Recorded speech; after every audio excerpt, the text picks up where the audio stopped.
Hi everyone, I am Anine Menin, and I'm going to present you the paper entitled The Effects of Virtual Reality in Training Simulators, Exploring Perception and Knowledge Gain, co-authored by myself, Rafael Torchelsen, and Luciana Nedel.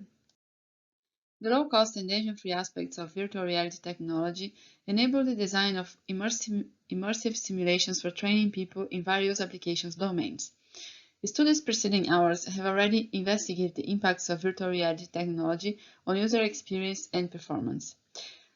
For example, high interaction and display fidelity has been shown to improve strategy and the ability of users to analyze, evaluate, and create questions about the topic learned during the simulation, while the user's familiarity with the environment and technology plays an important role on user performance and improves engagement. In this paper, we extend the understanding of the effects of different levels of interaction and display fidelity in user perception and knowledge gain in training simulations designed for work safety. For that, we ran two user experiments. The first one focused on user perception comparing three display devices in a simulator designed for risk perception assessment. And the second one focused on knowledge gain, comparing four combinations of semi and non-natural interaction and locomotion techniques in a simulator for lighting rod replacement. In this first experiment, the simulation was delivered via three VR displays: a head-mounted display, a display wall, and a desktop monitor.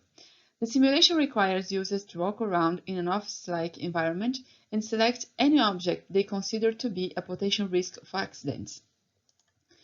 61 participants aged between 19 and 63 years old took part in these experiments, where we measured the levels of cyber sickness, sense of presence, and immersion of the participants, the completion time and accuracy to investigate two hypotheses.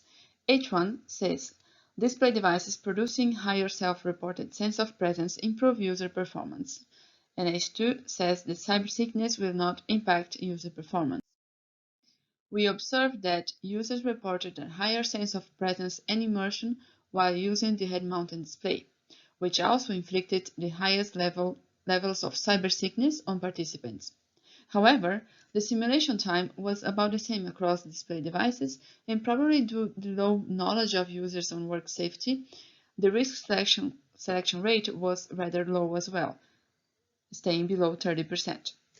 Thus, we cannot accept hypothesis 1 since using the head-mounted display did not affect user performance.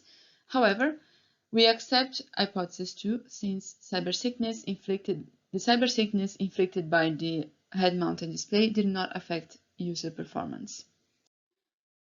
In the second experiment, the user was asked to prepare the working place, making it safe for workers and pedestrians by correctly placing objects in the scene. We used a head-mounted display and compared four interaction locomotion techniques: raycasting and head orientation, walk in place, and joystick. 46 participants aged between 18 and 33 years old took part in this experiment, where we measured the levels of cyber sickness, workload, engagement, and knowledge gain, completion time, and accuracy to investigate three hypotheses. H1, the closer the movement to the natural one, the better will be the performance. H2, the device enabling arms and legs movements will not inflict severe motion sickness. And H3, high workload-inducing techniques will worsen user performance. The condition A uses raycasting interaction, which requires users to move their arms and point out to objects to select them, and the walking in place technique for locomotion. We observed that it allows users to finish the simulation faster and inflicted less workload than other conditions, especially the ones using joystick as a locomotion device. Accuracy and knowledge gain were both high, regardless of the experimental condition. We observed lower mean scores of cyber sickness for condition A, but the difference with other conditions was not statistically significant. Therefore, although these results suggest that condition A is better in terms of user performance and experience, more experiments are necessary to accept or refuse our hypothesis. We learned a set of lessons with our user study that could lead to research questions and help developers on choosing the VR setup for the new training simulations. The first lesson is that disorientation is likely solely caused by the users' unawareness of their surroundings. We observed that disorientation would be the constant across conditions using the head-mounted display regardless the interaction and locomotion devices. The second lesson is that using interaction techniques as natural as possible is the best choice.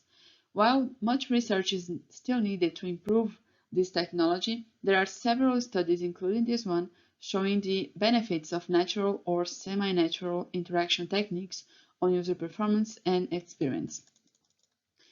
Consistently with previous studies, we observed that the user's familiarity with simulation is a relevant factor for user performance. We observed that the users had rather poor performance in terms of risk selection, but we believe that this is likely due to their low knowledge on the subject than to do with the VR devices. Finally, gaming experience plays an important role in VR simulation, as we also saw in other studies. We found that users reporting high experience with 3D video games improved their scores despite the severity of disorientation symptoms. Thus, we suppose that being familiar with games and with the mild cybersickness caused by the 3D graphics allowed them to keep focused on the simulation despite the experienced disorientation. To conclude, in this work we presented 2 user studies involving 107 users to assess the effects of 3 display devices on user perception and 4 different interaction and locomotion techniques on knowledge gain in training simulators for work safety. We also present a set of lessons learned on choosing a VR setup for training simulators. We believe that our experiments are limited by the fact that we performed a between subjects design, reducing our over 100 users to groups of 20 and 12 persons. Also, the participants were not the target users of the training simulators, which may explain the low user performance on experiment 1. Therefore, we believe that these experiments should be replicated with larger groups and the target population to strengthen the findings of this work. Thank you very much for your attention.